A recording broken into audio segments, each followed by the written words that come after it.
All right, my name is Sean Fallon, and you're listening to episode 13, Lost. Welcome to From First to Last. Where everybody knows.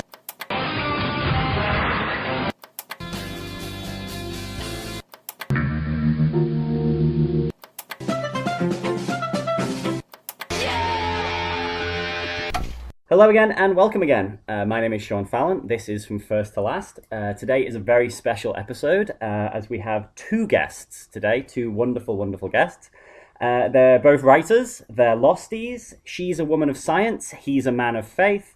She is Schyler Martin. He is Diego Crespo. Schyler, Diego, how are you today? Hi, doing great. How are you, Sean? I'm good. Have we lost Diego? No. I was just trying to figure out who should go first. I guess Schyler. Let Schyler go first because ladies first and respectability and all that. So I walked you into a trap there because I greeted you both good. at the same time. So it's fine. It is what it is. Right. What show did you pick today, Schyler? We chose Lost for today. So it was a bit of a thing. Diego chose it, and then you chose it, and then we were like, let's sync it together and see what happens, and we'll just see what happens. So we've Lost, numbers-wise, ran for 121 episodes, ran from September 22nd, 2004, and finished May 23rd, 2010. So, Schyler, what is your experience with Lost? So Lost was actually incredibly formative for me. I watched it from age 10 to 16, basically, so it was like my childhood. I watched it with my dad, who I'm really close to. I never missed an episode, and I was missing a lot of social functions to watch Lost, so it was a high priority. But I kind of credit it to where I am now, which I currently live in Los Angeles, and I'm working in the film industry. And Lost is what really got me interested in film and television as an art and as something that I really wanted to be more involved in. So Lost was, cool. It was huge for me, and it's still my favorite show ever. And so I'm really glad to be here talking about it today. It's really exciting. Yeah, no, it's great. And Diego, what about you? It is quite formative for me as well. I watched it from the pilot episode. I love Lord of the Rings, so when I saw good old Meriadoc on the billboard, I was like, hey, I'll watch this. And then I was addicted. I've cried more during Lost than I have possibly, in that time span against the rest of my life. Lost has, 75% of crying occasions in my life. Wow. It also greatly inspired me to write, whether it be fiction or critically. It's why I love TV. I wouldn't love TV like I do now if it was not for Lost. There may be arguably better shows, but there's nothing that could replace my favorite show, and nothing else gives me the emotions that Lost does. It's a very important show for my life. Fantastic. Well, I couldn't quite remember my sort of Lost origin story, and then I did a little bit of research today, and I realized why. It's a bit of a throwback because the show premiered in America in September 2004, but it didn't come to England until August the next year. So by the time we got it, it had become this huge just runaway train in America. And then the next minute we had it and we had to sort of catch up. So what happened to me was it came on, I watched, say, the pilot and then the next episode. And then I went traveling around Southeast Asia for 2 months and completely and one of my big panicky moments wasn't like, oh, I'm going to miss my family and my girlfriend and stuff. I was like, shit, how am I going to watch Lost? What's the point of this trip? And randomly I found myself in a market in Cambodia, and this dude was selling the full box set of knockoff DVDs that he'd got, and I bought the whole thing. So when I came back to England, I just blitzed it dead quick and got completely ahead of my friends, and ended up doing really silly spoilers a couple of times because I was still, because I was only how old was I? 21 or whatever. So I was just thought I was really cool because I knew how Lost ended and would kind of keep accidentally slipping it into the conversation. Also, I was obviously the worst back then. So yeah, just awful. But yeah, no, always definitely one of those shows that I think the only thing I can compare it to now in terms of success would be Game of Thrones. A show that probably should be quite genre-y and quite niche-y, but just grew up into this huge thing. Diego, how did you feel rewatching the first episode? I wasn't sure if we were supposed to watch the first half or or also the second half along with it, so I watched both anyways, Oh, and good, me then too. I watched the third one and the fourth one, and so I think that gives you a little idea of how much I still really love this pilot episode. Yeah. What about you, Skylar? How was the first one for you? So I actually recently rewatched the pilot with my roommate who has never seen it. I've been on her back about it for like years. And so it was actually a really weird experience because I was watching it with someone who'd never witnessed it. So much of it was me watching her watch it, and like gauging her reactions. It's just one of those moments where I'm like, oh, I really hope she likes it because I like it so much. But yeah, it was amazing. It was like stepping back in time. Yeah, it is fantastic. It's an interesting one because like a lot of the thing with Lost, it was very sort of haphazard and made up as it felt like it was quite made up as it went along until they got to like the final couple of seasons and they went for like long form stuff. But straight away, the music's ace, the setting's fantastic, and a lot of the characters are there straight away. My notes are mostly just like character stuff. Like I realized again how much I disliked Shannon as a character. I'd forgotten about that. She's awful. Diego, thinking about in terms of the pilot, what kind of stood out for you now, looking back years later? Like every pilot J.J. Abrams does, or anything he ever does, he knows how to cast. He knows how to direct like nobody's business. I mean, the pilot just moves. There's a little bit where Jack is running around trying to save everyone, and then for a little bit when he first runs onto the beach, it's like just a single take. It's not flashy, it just is. And then even though they start cutting away to like different perspectives and different things happening at the crash site, it still feels like you're right there. You're just gripped and it won't let go. And it's still probably the best pilot to a TV show I've ever seen. Yeah, no, I'll definitely go with that. How about you, Skylar? Anything that sort of, looking at it years hence and looking back, what kind of stood out for you? Well, I think that you kind of hit the nail on the head when you talked about how the characters were there from the very beginning. I think it's amazing to see how good and how successful they were with character development in that pilot. I mean, you get from start to finish and you feel like you already know these people. You already know Charlie, you know Jack, you know Kate. You don't know everything about them and their backstories and how they got to where they are, but you know the kind of people that they are and you know that kind of what you can expect from them. And I think that that's really rare in any pilot, that you can just capture characters, and that's what Lost was always so good at. But yeah, I mean, just having seen the full series, obviously, and really knowing these characters very well, I was amazed at how perfectly captured their personalities were in the first episode. Yeah, definitely. I think you do have that quite a lot. We were talking about this on I think it was the Heroes episode, or it might have been a different, like another sort of TV show where it's like an ensemble. And sometimes the pilots for those shows, they'll kind of just say, right, well, we only need to make sure people know who Buffy is, or they only need to know who, like for this one, it would be easy to sort of say, don't worry about the rest of them, we'll get to that later, but we just definitely need to make sure that, like, say, Jack and Kate, but instead, you definitely get an idea of definitely Jack and Kate and Charlie. Sawyer's a dickhead. Saeed's a good guy, but there might be a shadiness to his past. Shannon sucks. Hurley's a goodie, and so on and so on. And straight away, you're ready to follow those characters wherever they're going to go next, which I think is which is obviously phenomenal for a pilot. Okay, now this is a bit of a weird one. Watching this, how much do you think they knew what was going to come next, Schyler? Oh man, I think that they probably at this point, I mean, honestly, this question is hard for me now, right? Because I work in the industry and so I'm kind of seeing how much people have to plot things out. And just to sell a TV show, to sell a pilot, you do actually have to have quite a bit plotted out. So I think that they probably had at least season 1 figured out. Maybe 1 through 3 even, the way that TV used to go. I mean, they could have had quite a bit. I don't think that they had up to the series finale, which, is pretty clear when you watch the whole thing. Yeah.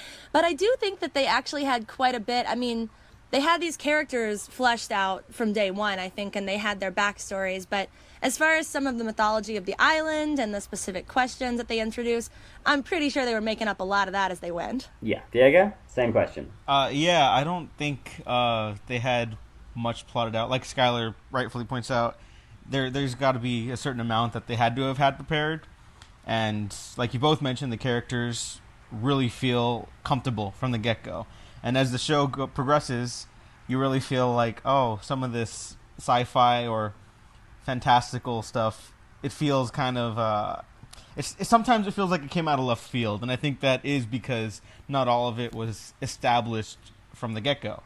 But I think Yeah. they had enough. They always had enough, I think. Yeah, I mean, because I think if you had to sort of pitch this to someone who hadn't seen it before, based on this episode, I mean, watching this, I sort of forgot, because it had been years since I'd watched it, so I sort of forgot some of the stuff that comes next.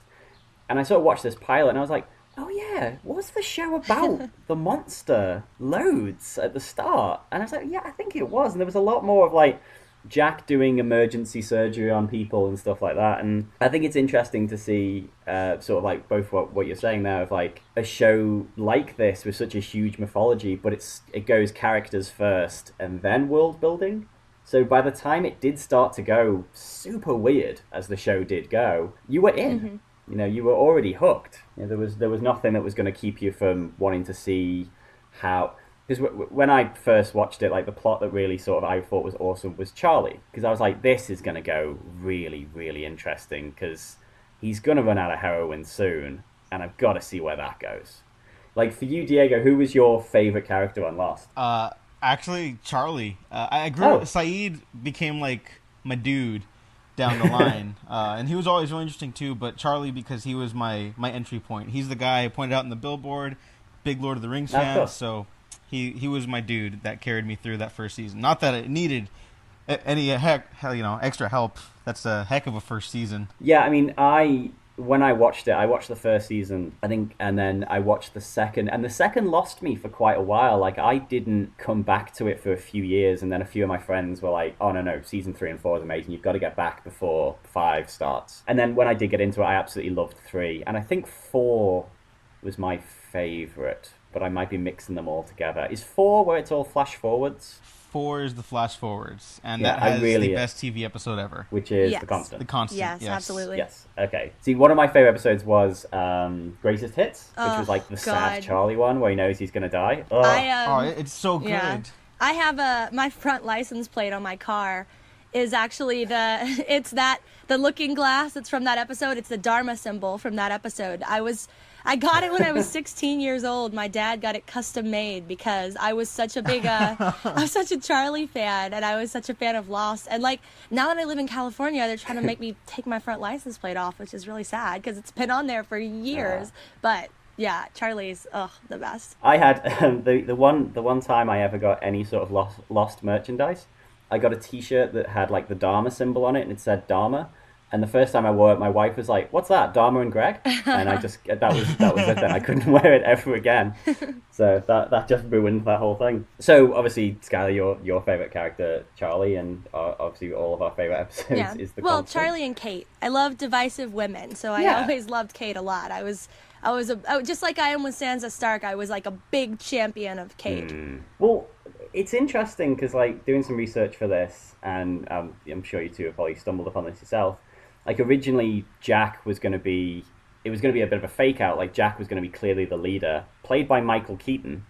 And then when the pilot gets killed, Jack was going to get killed, and Kate would have become the leader. And then they changed that. But I think, like I've read some of the stuff and some of the stuff they deleted and all that, and I think that would have been as much as I enjoy the show, I think that would have been a much more interesting thing of having like Kate as the leader with this really shady past. But I think they still managed to do it really well with her. Like, her backstory was always something very interesting and very, Russian doll. Like, it just kept opening into little bits and pieces to explain it. Like, I did always enjoy that. On the flip of that, who's your least favorite character, Schyler? Ooh.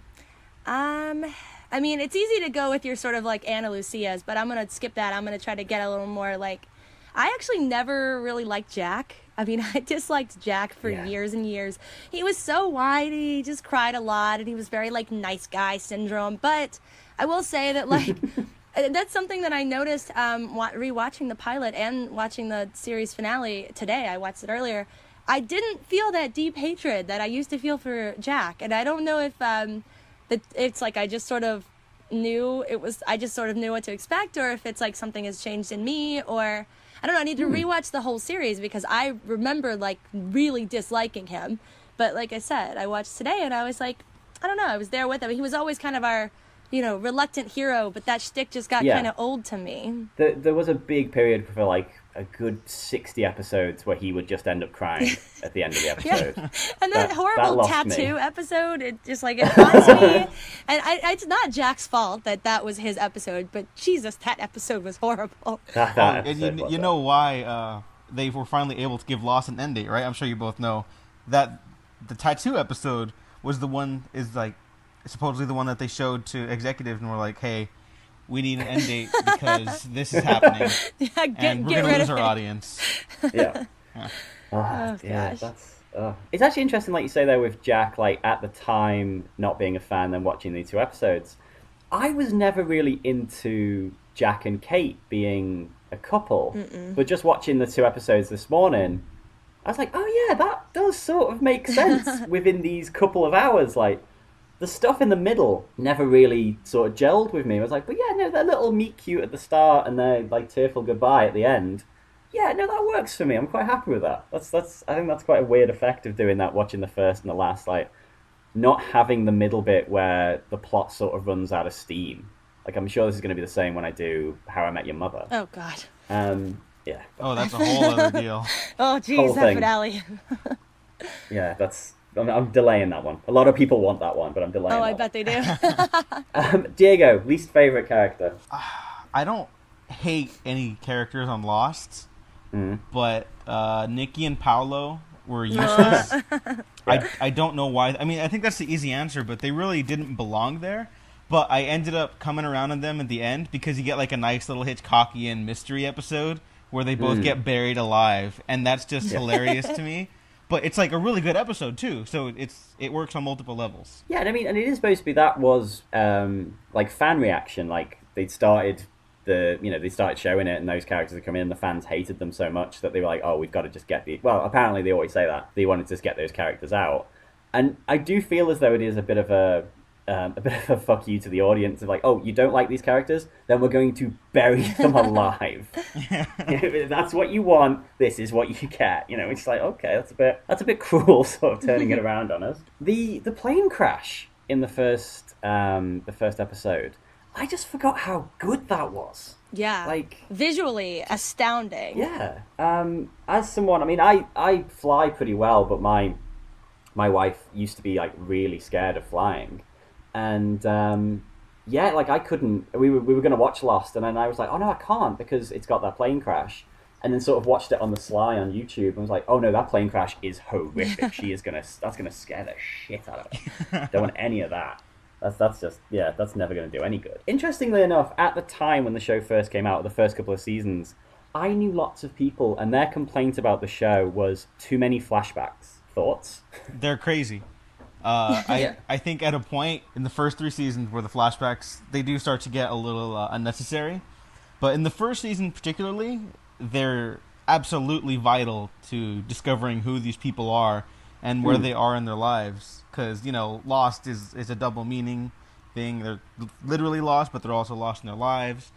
And the first season really utilized that aspect well. So if they're talking about the first season, they're wrong. Second season, maybe third season, probably I'd start to agree with them more. Oh, this was sort of just a general thing. They were always like, they're on the island. The next minute, they're somewhere else. Like, yeah, it's, John Locke's plot wouldn't work if you couldn't see where he'd come from.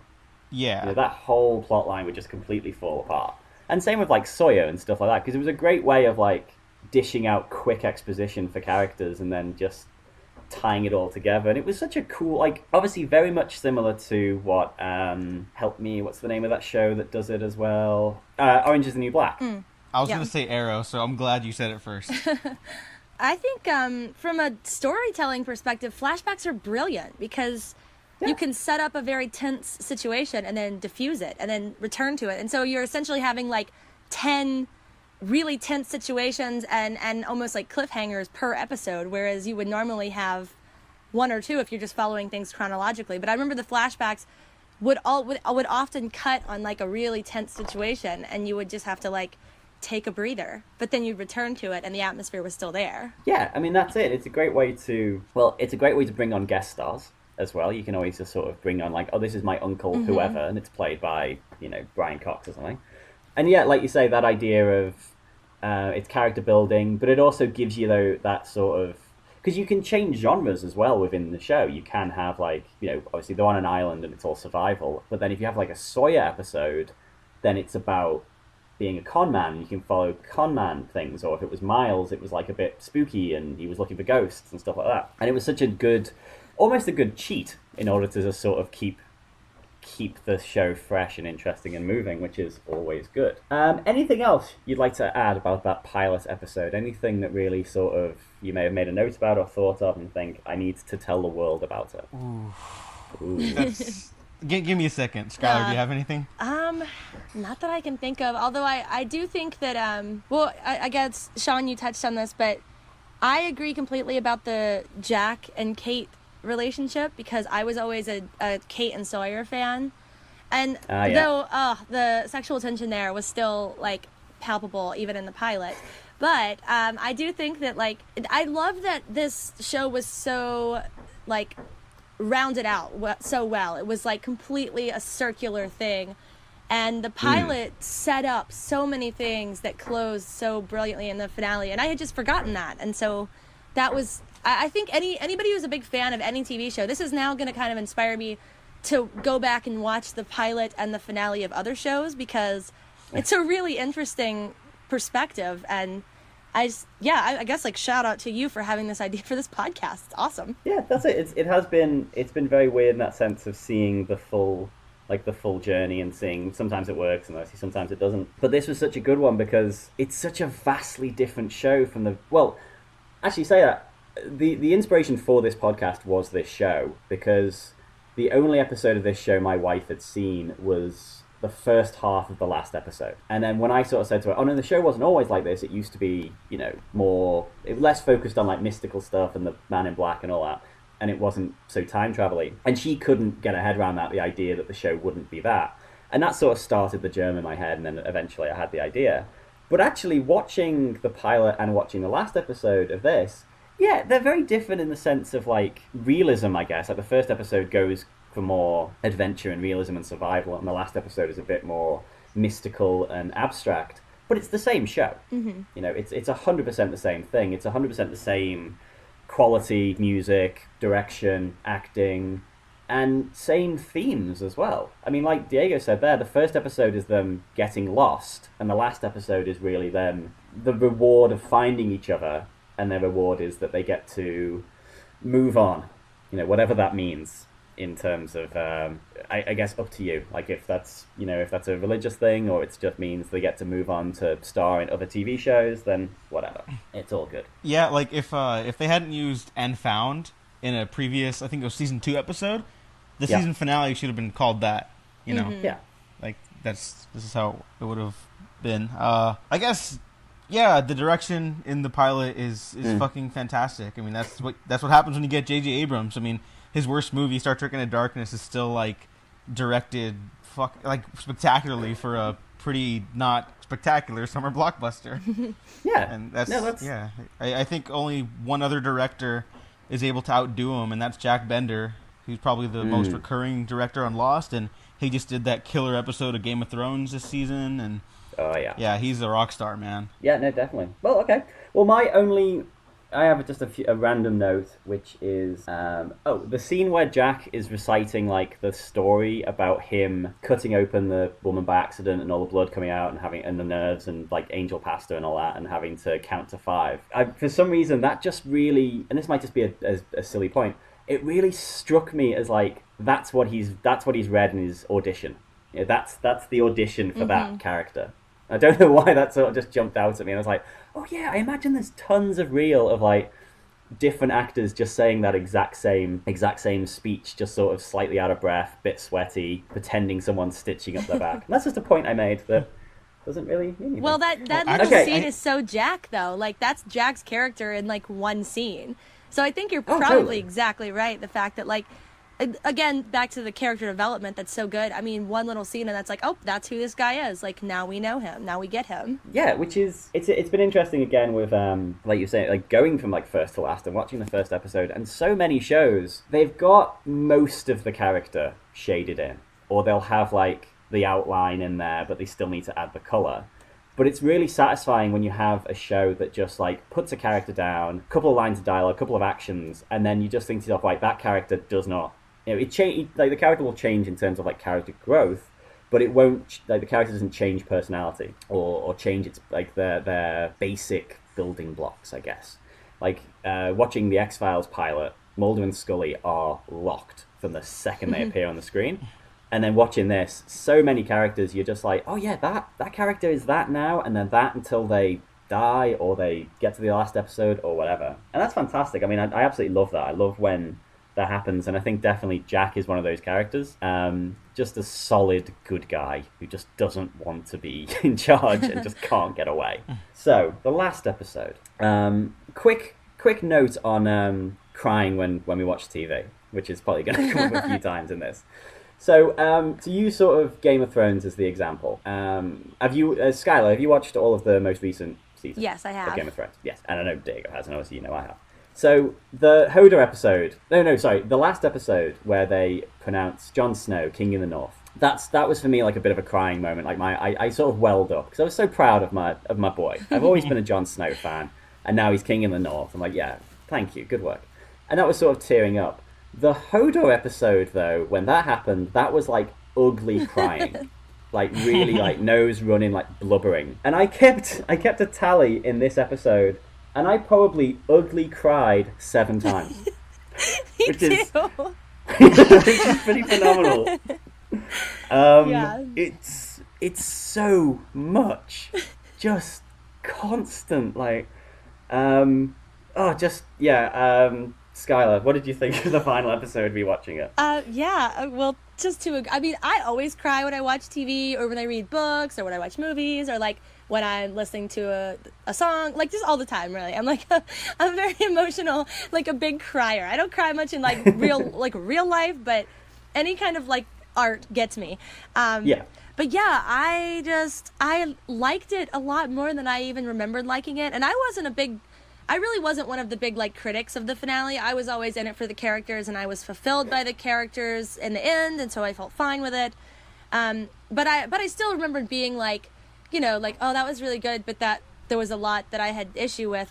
But rewatching it, I was just like crying the whole time. Yeah. Really liked it. Felt really good about all of it. I think taking some time away from it actually really improved it for me. But I was just surprised by the moments that got me really emotional, because it was like Ben Linus, sitting outside the church. Like every word he said, I was like crying like crazy. And I don't remember that being something that like got me emotionally like when I originally watched it. But for whatever reason now, watching that character, I was just like all in with him. But yeah, it was just, I loved it. I loved it when I first watched it, but it was having forgotten all the things I think in the middle that they didn't answer. It was so easy to just enjoy the character stuff because I can't even remember what they didn't answer anymore. So I was okay with it not being in the finale. Yeah, that was it. Very much so. Like, I enjoyed it at the time, but I think I just enjoyed it because it was such a big build-up, and then it happened, and it was like, oh, this is an amazing thing. Mm-hmm. But I really today, same. I was never really that critical of it, but just watching, I was like, no, this is really good in terms of like not being sort of like a logical finale, but being like an emotional one. Like every scene, after a certain point, it just felt like every single scene was some sort of catharsis. It was like characters coming back to life, characters getting reunited, just constant like, and just to have that, it was almost like fan service, just sort of like, oh, you like Charlie? Here's Charlie back to life. Mm-hmm. Oh, you like the friendship between Charlie and Hurley? Here they are. Here's Claire. She'll give birth. His son and Jin. It's like, oh my god, this is overwhelming. It's just like, while I was watching it, a guy came to check the smoke alarms in my apartment, and I must have just been standing there talking to him with just like big glassy red eyes, just like, yep, this one's fine, that one's fine. I'm okay. Don't worry about me. I gotta go and have a lie down. But yeah, no, just amazing. Diego, thoughts? Okay, yeah, this is in terms of emotional finales, this is the best one. Hmm. Every moment with the character reintroduction, because a lot of the characters have been dead, and I haven't seen this show. I haven't seen a single episode of the show in a long time. I just the pilot Same. and episode 3 and 4 because Jack Bender's that boy, Oh and shit. so rediscovering these characters and seeing them meet up again, I started getting really nostalgic and like my that lump in your throat type of feel, and it's just like Hmm. wow, I really missed all these people. Like they're not real, but I missed them so much. Yeah. And they've That's very yeah. they've gone through so much together, and they all care about each other so much, and all these events have taken place that have shaped them in different directions. And yeah, I've always liked the finale a lot. I made a list of my 7 favorite finales way back in the day when I first started blogging, and this was up there. It's still up there for me. And I only have like some minor criticisms, like Okay. Shannon and Saeed. I don't mind Shannon. I think she's a fine character. She doesn't contribute that much, but she's a nice everyman sort of character, or every woman sort of character, I guess. She and Saeed should not be together. Saeed and Nadia were supposed to. Yes. Yeah, I feel Yeah, like that- that yeah. that was they dropped the ball on that. Like I don't care about the mythology stuff. Like we get this great scene when Jack's like kind of laughing and crying after he saves the island, right? And to me, that always just like represented, hey, like what does this mean? Fuck it, I don't know, but we made it through, and we've all become better for it, or dead. Yeah. But either way, No, I'll definitely agree with that. And this isn't just because of my dislike of Shannon. I think a big part of Saeed's character was his love for Nadia and the way that they sort of removed her from the show as well. Because she just gets hit by a car, doesn't she? Yeah. I believe. And Yeah. to be fair, in that season when that happens, Saeed's on a path of revenge for that, Of and course, that drives his character. And I'm not a big fan of like man pain stuff, but for Saeed, because his life is just so shitty already, like it makes sense to me to put him in like an even shittier position than he was already. He has to lie about leaving his friends behind. Now he has to go become an undercover evil James Bond assassin for Ben Linus. Like it's just the weirdest sort of plot that could only happen in this show. But yeah, to be fair, they needed to give more stuff for Nadia at the end because they just forgot about her. Well, she never made it to the island, so she was not important. It seems to be the theme. But Yeah. even like Jack's dad, who only got to the island as a corpse, does pretty well for himself at the end. But yeah, I think it is. I can't imagine really watching this whole show one week after another and getting to that finale and hating it. Because if you've dedicated that much time to the show, this must. I mean, I can't fault it in terms of, like I say, that sort of catharsis. Like when me and Dave Shreve were talking about Breaking Bad, one of the key moments at the end of that was like a big cathartic murder. Like it was someone getting killed, and you're like, oh my god, this is amazing. Like all this hatred and stuff's flowing out. But this was just like this constant love catharsis of just these people getting to come back, and like you say, these characters coming back and these actors coming back, and just seeing them and then having those little flashes of the island and being like, oh yeah, this show was amazing. It was up and down, but it was mostly up, and it was weird as fuck, but it was entertaining, and we loved these people, and just to see them all there. Like, I mean, Sun and Jin having, like, during the ultrasound where they have their little flash and they remember each other, I was inconsolable about that. Like, if someone had been here with me, I would have just been like, just crying against them, just completely broken. And then once that opened the floodgates, that was it for me. And it was just every time, I got to the point like 2 characters would come into the same room, and I'd be like, oh no, it's gonna happen again. But yeah, I mean, I think it's good. Like, there's not many TV shows that have done that have just gone, nah, fuck it, plot's plot, but we're going to give you, a lovely finish of just a huge, abstract, existential happy ending, and if you don't like it, you don't like it, but whatever. And I think that's very brave and very interesting, and it worked on me, anyway. And I think it also goes to show that character will always triumph plot. Like, that's Yeah. why, like, if a movie has really great characters and really great direction, and there's enough in there for the story, like, the story can be kind of mediocre. Like, Star Trek '09, another J.J. Abrams thing. The plot is real thin. But the emotions, the characters, everything is super fun, exciting, and, to steal your word for today, cathartic. Very cathartic. That's true. I mean, because you do have there's a lot of TV shows as well that you watch, and you don't really watch them for the story, you watch them for the characters. You do have like a few. I mean, I stuck with, again, to use the example, How I Met Your Mother for so long because Yeah. I enjoyed hanging around with those people. And then when that sort of faded away, then I was just watching it because it was there and I had to finish it then. But there's a lot of TV shows like Happy Endings. I really enjoyed that because I liked the people. It didn't matter what was happening. Like, well, Parks and Rec, is a great example. Like you don't really watch Parks and Rec for plotline, for serialization. You watch it because those people are awesome. And it's interesting that, like, for Lost, for the finale, rather than, like, I mean, because there was never going to be an ending that answered every question because they, a lot of the questions just sort of were weird for the sake of weird, or they just forgot about them or whatever. And if that was the reason you're watching Lost, then sorry. Oh, and really quick, to cut you off, I have a defense Yeah, for right. the polar bear ones, and I don't think it even needs a defense, but they were doing tests on polar bears on the Hydra Island, or the second island.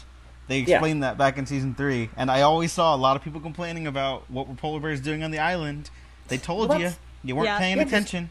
I'm just Yeah, saying. because Sawyer and Kate are in the bear cages, aren't they? Yeah. When they're locked up by the baddies, and it's the thing of like, was it you push the button and the food comes out and all that? Mhm. Well, that's obvious. Like, did you two watch the epilogue, the new man in charge or whatever it's called? Yes. I did. I forgot to, but I have watched it before, and I think that was a bit of a, okay, we've given you a big emotional climax. Here's a go at like explaining some of the plot lines, and that worked, and that did the job, and I think that shut a lot of people up. But I think I was happier with the catharsis. I had a good cry, and then I had to go. I was working the late shift at a school, so I had to go to school and teach children, and then I went home and had a really good sleep. I cried myself out. Oh, actually, interesting note about that. I worked at a school in South Korea, and I remember talking to my students, and I said to them, "Oh, my oldest students, like, oh, have any of you ever watched Lost?" And one of them put their hand up and said, "Yes, teacher, I watched it one time. There is a girl who speaks Korean on it." I was like, "Yeah, yeah, yeah." And she was like, "And there's a man she speaks to, but his Korean, it hurts my brain." I was like, huh. And when I looked it up, like the actor who plays Jin had to be taught Korean on the set. Like he couldn't speak it, so Oh, wow. so apparently his Korean was phonetic and awful, and like my Korean students, it gave them headaches. They disliked it so much. Like, oh, okay then. One thing I do like about the ending a lot is that Hurley becomes like the Messiah. Oh, I think wonderful. the idea of going from the first episode where one of his major actions is to faint at the sight of blood, and then at the end he is like the savior of mankind. I think that's great. Well, he's also kind of maybe the only character who is just like a fully, completely good person. There's never any doubt that like Hurley is a great dude. Like he's just a great person. So I kind of love that in the end, it's sort of like the one person who we know has always been pure and good is who ends up in power. That's like a nice, positive thing that you don't often see in any kind of film or television. Like the good Yeah, guy no. wins. He really wins. Yeah, that's it. Like the good guy wins, and then like sort of one of the major bad guys redeems himself and goes into service. Like Ben Linus goes into service with Hurley to sort of redeem himself, and then you do get that again a little bit more catharsis at the end of the fact that who knows when Hurley and Ben eventually died, when they can both live forever. But like the idea that like in the end Ben sort of redeemed himself, but didn't go into the church for his own reasons, I guess, or oh, sorry, I just dropped my mic. Yeah, so I mean that is good. That is good. The idea that they always kept that as well throughout with Hurley. They didn't think, oh, okay, we've built up Hurley as this good guy. Now it's time to have the flashback that shows that he once did some sort of reprehensible thing. And I think that's good to have him as your sort of moral center. Because he's ace. That character's fantastic. He's always fantastic. Yeah, he's someone you just want to hug, you know? Oh, yeah. Like, He would give the best hugs. oh my god, I can't even imagine. I did enjoy in the last episode, like they had a lot of fun with the sideways, the flash sideways or whatever. And I think they did that in the last season quite a lot, where you'd have a character on the island, and then it would cut. Like I think you had like Jack and Locke on the island, and then they're about to kill each other, and then just before that starts, it cuts to Jack saving his life in the hospital, and that must have been, it's a nothing thing, but I get a big kick out of stuff like that. Little visual puns. I'm always a bit happy with that. Yeah. Anything else to add about the finale? Jack Bender again, Yeah. Yeah. amazing director. He really helped Lost be one of the more cinematic TV shows. Mm. Because he directed every season finale. And I think they wanted J.J. Abrams back for the finale initially, but then they were like, no, Jack Bender is our guy. He's been with Yeah. us since the beginning too, but he's done a lot more work on it. And J.J. Abrams was pretty much out by the final season, I think, just like in name only a producer. And every finale, it feels like you're watching a big event, like a real, Yeah. like the Super Bowl of season finales. So like whenever season 3 has Hurley running over a member of the others with the van, and that's just such like a Oh, blockbuster yeah. cheer moment. And then in this finale too, when Jack throws down with Dark Locke, Evil Locke, like that's it's a little goofy, but it's so fucking cool. And Yeah. He yeah, kind I of runs, love. runs down the hill and then jumps and punches him Oh, in the air. it's so good. I love Jack Bender. This guy needs to work a lot more. He's the best. I did read he's doing 2 episodes of the next Game of Thrones, so that's something to look forward to. Yes. So you've got that. Yeah, I think that's definitely something for Lost. Like, what would you say Lost's legacy is in terms of TV? For a while there, it looked like it was real bad because everything just tried to copy the mystery aspect of it, but without Yeah. giving us good characters. Like, did you guys ever remember that show, The Event? Yeah, I watched I that. remember. Okay, That yeah, main actor was really bad. that was pretty bad. Yeah, And it was rough. I'll never forget they pitched it on commercials to the audience like, "What if Lost had a baby with 24?" And it was nothing like that. So, Oh, good lord! and then a lot of shows just kept trying to like capture that, and then eventually they've evolved to capture like the spirit of Lost more so, I guess. Like Game of Thrones and Lost, I think are really similar in that the first half of their series, like season wise, have focused on characters and the natural state of their world. Then they start getting more fantastical as they've progressed. Obviously, Game of Thrones is still going on, totally different approach. But I think I made my point right there. But yeah, I think it's made TV a bigger competitor for movies, I guess. Like I think Lost is one of the ones that really pushed forward the TV is better than films right now argument, and I don't think that's true. But I think Lost is the one that really drove home that point in people's minds. I think as well, its legacy is sort of that people will watch weird shit if it's done well. I think you could definitely say that of Game of Thrones. There's some really odd elements in there, but like Game of Thrones, I watch it. I'm a big nerd, so that makes sense. My wife isn't. She watches it. My parents watch it. My brother watches it. It's like this whole thing of like, there's no age, there's no level of geekiness. It's just like, no, if it's a good thing, it's a good thing. What about you, Schyler? What do you think Lost's legacy is to the world? I think Diego kind of touched on it, but I do think that it was one of the main shows that really moved television into a more cinematic scope. I actually do think, at least right now, that TV is much more exciting than film. It's more diverse and it's more forward-looking, and I think a lot of times it pays a lot more attention to things like characters and less attention to things like plot, which I think as we've discussed, characters ultimately are incredibly important. And I actually think that's a big part of Lost Legacy as well. It really is a show about a bunch of people, and weird stuff was happening behind them. The backdrop was often incredibly bizarre, but it didn't matter because we liked these people and we wanted to know what was going to happen to them.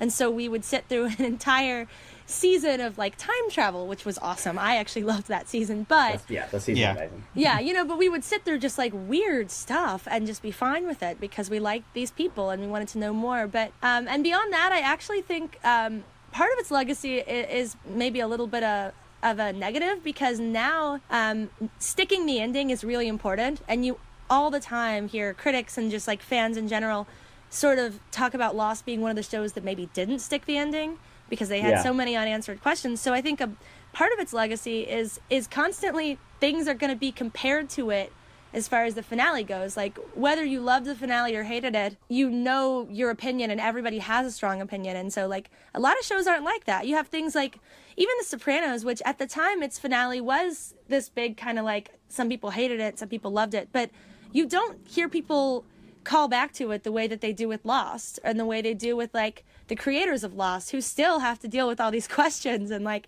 people just being fanatic wanting to know like the answers to things. So I think that it really, probably to other TV like or filmmakers in general, that it really put an emphasis on like, think about where you're going with things, because if you don't, your fans are going to call you out and you're going to have to deal with questions like Damon Lindelof for like the rest of your life. Yeah, that's very true. I think Lost did have the benefit of coming out in the years pre sort of like Reddit and Twitter and stuff like that, where people could still pick apart the show, but it didn't have that sort of render farm thing of just like a bunch of like supercomputer minds trying to break it apart. It was still quite fun, and you didn't have the constant like, if you look at Game of Thrones now, so many times someone will go like, oh, but there's this mad fan theory, and then you read it and it comes, obviously a lot of them don't come true, a lot of them are just utter bollocks, but like occasionally one will happen, you're like, oh yeah, that does make sense if I've rewatched every single minute of every single episode prior to this and analysed every line of dialogue, which I won't because I'm a casual watcher and so on. And I think Lost managed to just get in before that, so it didn't have that problem, whereas now it would just get torn down week by week by week. Oh, why don't we know what this is? Why don't we know what that is? Like, don't worry about that shit. That's just colour. Yeah. You've got a load of really good characters. Don't worry about fucking polar bears. We'll get to it, or we won't. Just enjoy what's going on. I actually, if you like it. Like, fun note was there were like message boards on the ABC website for Lost. And I was an avid user, and my screen name was Sunshine Losty, which is just ridiculous. Like, I don't know why I made it that. But this is, I use Reddit now, and so I was using those message boards. But it was really fascinating because the conversation on those message boards, from what I remember, was much more just like, wow, this is awesome. Like, it wasn't people picking things apart as much as it was just people being like, I love this show. Like, we all love it. Yeah. Let's talk about all the things we love. And like, it wasn't so many fan theories as much as it was like, what's your favorite moment of like Charlie, and just people saying things like that, which I kind of miss. It was such a like upbeat fan base that just wanted to talk about a thing they really enjoyed. Yeah, same. I mean, I think it is quite difficult to do that these days, to actually just, I mean, I don't want to sound like an old man, but just like sometimes to just like enjoy something without someone popping up to say, well, actually, blah, blah, blah, blah. Yeah, no, you're absolutely right about that. It's too many times like you kind of go on Twitter and you'll say like, oh, I really like this film, and someone will appear and go, no, you're wrong. No, you don't like it. It's not good. Okay, I guess I don't like it anymore. Thanks for letting me know. Thank you for telling me that, anonymous egg. Yeah. Okay, well then let's have that then. Final thing before we wrap up. Schyler, what's your favourite moment of Lost? Oh boy. Just the whole show. What's the one thing that you sort of would come back to as your favourite pinnacle moment? Oh my god. Okay, I'm like so embarrassed because what just popped into my head was that moment where Hurley and Charlie are like dancing with golf clubs, and I like don't, that is not a very impressive answer, but it just like popped into my head. And actually though, I mean, it does kind of sum it up for me in that like my relationship with this show is just like all positive and fun and good. And that quick little scene, that whole scene where they set up the golf course and it's just like this beautiful happy day in the midst of a bunch of disaster and like fear. I think that that's what made Lost really special, that like they had so many moments that were like that, where it was just, in spite of everything, characters making a joke, or like, you know, Locke with the creepy orange smile, just things like, there were so many little small moments like that. So yeah, I mean, I guess if it's the first thing that pops into my head, I'm going to go with the, you know, Hurley golf course, that episode as a whole, and more specifically, Hurley and Charlie dancing with the golf clubs, because that was awesome. Awesome. Yeah, that's a great answer. Diego, you? This is really hard.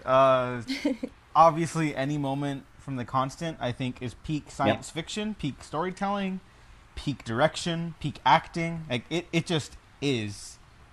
It simply is. But I also realized why else the show is so important to me. Or just on a personal level, I had a birthday 2 days after the premiere, and I thought that was the coolest thing ever. And I had recorded it on VHS, and I loved the pilot so much. And I don't remember why, but I didn't have a great birthday that day. And then I just got home from school, and then I watched it with my dinner, my pizza, and I was like, "Oh, this show is the coolest thing." And I don't know, it made my day better when I needed it to. So The finale aired on my birthday, on my 26th birthday, I believe. So that was a nice little treat to spend my birthday crying, but that's fine. For me, I think my favourite moment is the Not Penny's boat. Charlie's got it written on his hand. Oh shit, your answer's better. That whole sequence, and then just like Charlie realizing that he can't escape his destiny, and he writes it on the hand, sticks it on the. Oh, so good. I like how you chose like the saddest Charlie moment, and I was like, Charlie dancing with a golf club. Well, as soon as you started talking about that, I was like, uh-oh. That's awesome. But yeah, I mean, the thing is that we could probably sit here for another hour and pick out other ones, like again, to talk about Charlie, like Charlie and Claire with the fake peanut butter. That was always one that really sort of got me. Or the final scene with Jack when he's laying in the forest or in the jungle, and Vincent comes and lays down beside him. Oh, I love that part. Well, so he didn't die alone. Oh god, so and good. it fulfills his thesis that he's been saying the entire show. If we don't live together, we're gonna die alone. And he lived together, and he didn't have to die alone. It's so it's beautiful. It's just beautiful. Again, cathartic. That idea of it's just a little thing, but it could have been if he just died there by himself. Then you might have like 2 weeks later just woke up and been like, he lived together, but he died alone. It was all a lie. Like, no, he doesn't have to die alone. He dies with Vincent as he started. It's good happy ending. Anything else? This is your forum to say anything you need to say about Lost. Okay. If I have to pick out a specific moment from The Constant, please do. The phone is ringing, and you're just waiting with you're just hoping that she picks up the phone, because if she does, Desmond can rekindle his lost love, and he's not going to die, which would be great, because Desmond was a great character as well. Oh, he was amazing. Yeah, fantastic. It's a beautiful moment. Lost did have that thing as well of like introducing incredible characters later on. Like I think, like I know, I can't think of the actor's name, but Ben Linus, Michael Emerson. Michael Emerson, thank you. He was only supposed to be a guest star for like 4 episodes, and the second he started reading lines, everyone was like, "Oh no, this guy is great. Let's keep him for a bit longer." And then just from him being there and being awesome, they built that whole character, which is obviously phenomenal, because that, the Ben Linus character is such a great grey villain, in terms of how he veers from goody to baddie, and if he's ever been a goody or all that. Yeah. And then obviously Desmond as well is such a fantastic addition, like just a character that comes in and they kind of Slaughterhouse 5 him and all that, and just, so good. Yeah, I think there's a really strong argument for Ben actually being the best character created on Lost. I mean, he was so complex. Oh, yeah, genius. And then just, like, some absolutely great scenes with him. Like, the relationship between him and Locke was so good. Oh, so good. Talk about Ben for another hour now. What's the Ben Linus hour? New podcast, new spinoff. New podcast. We haven't even talked about, like, all the other great guest stars. Like, I am a big fan of season 4. I think that's my favorite one. And then they casually just bring in, what's his name? He plays basically their Boba Fett. Martin Keamy, the military man. Like, really, God. that should be a generic ass villain. So scary. But that actor is fantastic, Mm-hmm. And God, I'm crap for actors' names here. This is terrible. Played. Oh God, I can't even think of his character's name. He's Matthew Abaddon. He's the he's in the real the actor's name, and he's in The Guest, and he's in The Wire, and he's in Fringe. I love him, but I don't know his name actually. Yeah, same. That's he was really a fascinating character. Yeah, just one of those weird characters that just sort of appeared and did loads of cool stuff. Lance Reddick, thank you very much. And also Mac from Predator was in it at one point. Mac Blaine, not the one that isn't Jesse Ventura, and Clancy Brown. Mr. Krabs from SpongeBob. Clancy Brown. And amongst other things. Nathan Fillion was in it. Yeah, that's was right. He? Yeah, he almost got married to Kate. Kate, yeah. Almost married Kate back in one of her flashbacks. Yeah, you blink and you'd miss it, but yeah, he was bad. He looked so young, too. He looked so different. Yeah. Oh, God, yeah, I didn't even think of that. That's amazing. What a good show. It's almost worth watching the whole thing again. No, maybe not. I don't need to put that much time into it. But yeah, no. Anything else? This is it.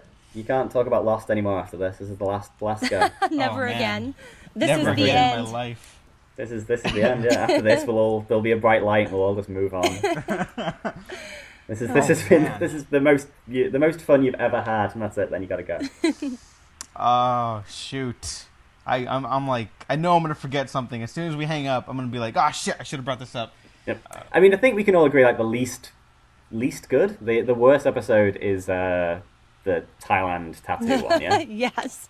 Because I think that is. I hate that episode. Don't like that episode at all. I hate it. But Yeah. I think I hate the Jacob Flashback Island episode more Interesting. because it I came didn't so mind that. close to the end game. And Oh, with Alison Janney? yeah, and it didn't answer anything. It left me with more questions. And I don't know. I really dislike that episode. It was one of them like because it at the is that the one at the end where it's they're both dead and it kind of flashes back to like the first season and they find the two skeletons. That one, Yeah, that's Yeah. the end of that episode. And which felt like that was the whole point of the episode, just Yeah. to sort of like Yeah. get that back to explain it, which was unnecessary. yeah, which is why I was kind of glad that they didn't spend the finale like answering questions off a piece of paper, you know? Yeah. Because I was like, oh, if these are the answers, no. That's Keep when 'em, I I don't first need got 'em. scared about the Yeah. ending, and I was like, oh no. But I was proven wrong, and it was great. Yeah, I mean it is an interesting thing, like you say, to watch the first and the last, like just to watch these last episodes in a vacuum, because there is that weird thing of just sort of like the flash sideways thing and what that's supposed to be, and if you sort of scratch it with your fingernail just a little bit, it does start to fall apart. But in terms of like that ending, as we've seen tonight, like that ending just sort of in a vacuum as itself, all about it. I have no real complaints at all. I think the one thing I did notice in my notes, if they're flying from Sydney, there should have been more Australian characters, but that's just a personal Yeah, preference. there's a shocking number of just Americans on that Yeah, flight. it's fine. We got Claire. I love Claire. Yeah, she's awesome. Yeah. Okay. Diego, where can we find you? Never on a plane ever again. Never on a plane. No, I'm just Never on an kidding. island. Yeah, no, it's okay. I like planes. On Twitter at Diego Waffles, DEGGO Waffles. Still working on getting Diego Waffles back from some guy who doesn't even fucking use it anymore. At audienceseverywhere.net, where you find most of my writings. The Waffle Press on YouTube, where by the time this is out, I will probably have started my Alien retrospective series with Garingo, fuck yourself's own Mac Garingo. Wow. Yeah, Well, so- this won't be out for a while yet, so it'll okay. definitely have been started. So Because it's I might be done by I'm then. recording them week by week, and then they're getting put out every 2 weeks. So I'm really far ahead of myself. Oh, Nice. good job. Congrats. Okay, so yeah, I'll probably be done by then with that. But check that out, because that one's going to be fun. Well, is there any way to mute Matt while his son just listen to you? Is that possible? No, unfortunately. Okay, we'll see. Skylar, where can we find you? I guess I'll just give my Twitter. Everything I do gets posted there. So I'm on Twitter at SkyTweet, SKYY tweet. Excellent. And obviously you can be found on the ABC Lost forums as Sunshine Losty? Sunshine Was it? Losty, yeah. My Sunshine Losty, my so- old original screen name. Honestly, I wonder if those still exist. I should look into it. Yeah, definitely go and find it, because, people will, if I've got enough listeners by then. If you want a guest on the show, from first to last, at from first to last pod, or email me at from first to last podcast at gmail.com. As with both Skylar and Diego, you can find my writing at audienceeverywhere.net, and you can find me on Twitter at equiatic_bind. Diego, thanks for coming onto the show again, mate. Oh, of course, anytime. I want to talk other shows too, but I realized most of them have been taken up, so I got to find something else.